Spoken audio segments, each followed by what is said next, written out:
Assalamualaikum warahmatullahi wabarakatuh. Alhamdulillah, wa syukurillah, wassalatu wassalamu ala rasulillah. Hai, solih-solih hebat, pemuda-pemuda hebat. Kali ini kita akan belajar tentang sistem saraf manusia. Sistem saraf itu ibarat jaringan komunikasi super cepat di dalam tubuh manusia. Saraf terdiri dari otak, sumsum tulang belakang, dan sel-sel saraf. Sistem saraf kita ini punya dua bagian utama. Yang pertama adalah sistem saraf pusat atau SSP. Terdiri dari otak. Yang kedua yaitu sumsum tulang belakang. Otak sendiri itu adalah berfungsi untuk mengendalikan fungsi tubuh dan aktivitas mental. Sedangkan sumsum tulang belakang itu adalah mengirimkan sinyal antara otak ke seluruh tubuh. Yang kedua adalah sistem saraf tepi atau SST. Nah, saraf tepi itu tugasnya menghubungkan seluruh tubuh ke sistem saraf pusat. Mirip seperti jaringan kabel, kirim pesan bolak-balik. Dalam sistem saraf tepi itu ada dua saraf, yaitu yang pertama adalah saraf somatik. Saraf somatik itu adalah mengendalikan semua gerakan dengan kesadaran. Nah, yang kedua adalah saraf otonom, yaitu seluruh gerakan, mengatur semua gerakan yang tidak disadari oleh tubuh, seperti detak-detak jantung dan pencernakan. Sistem saraf yang mengantarkan impuls saraf adalah sinyal listrik yang bergerak sepanjang sel saraf atau neuron untuk mengirimkan informasi dari satu bagian tubuh ke bagian lainnya.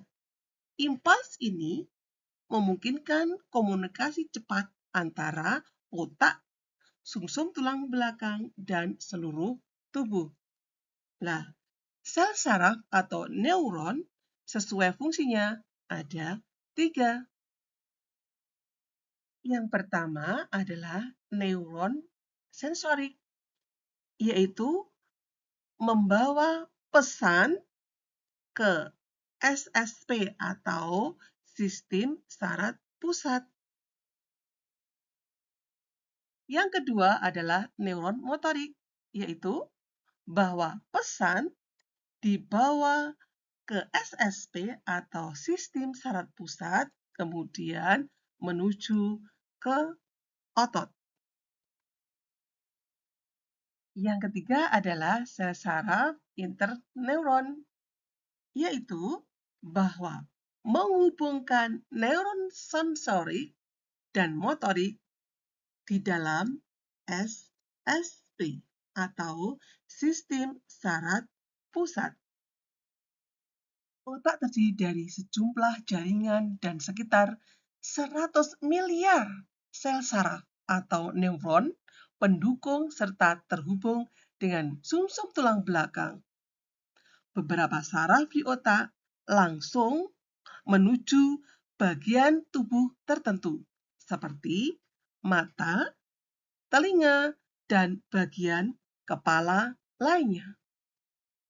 Beberapa saraf lainnya terhubung ke bagian tubuh melalui sumsum tulang belakang untuk mengontrol kepribadian, indera, serta fungsi tubuh lainnya seperti bernafas hingga berjalan.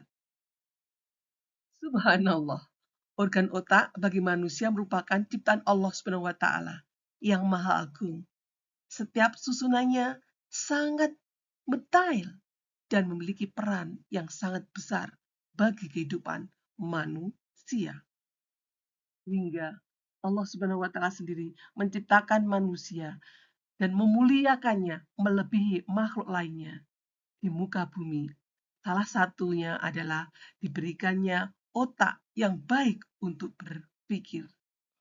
Inni tawakkaltu 'ala Allahi rabbi wa rabbikum ma min dabbatin illa huwa akhidhun binasiyatiha inna rabbi 'ala syiratin mustaqim. Sesungguhnya aku bertawakal kepada Allah, Tuhanku dan Tuhanmu. Tidak ada suatu binatang, melata pun melainkan dialah yang memegang ubun-ubunnya. Sesungguhnya Tuhanku itu di atas jalan yang lurus. Al-Quran Surat Hud ayat 56. Subhanallah.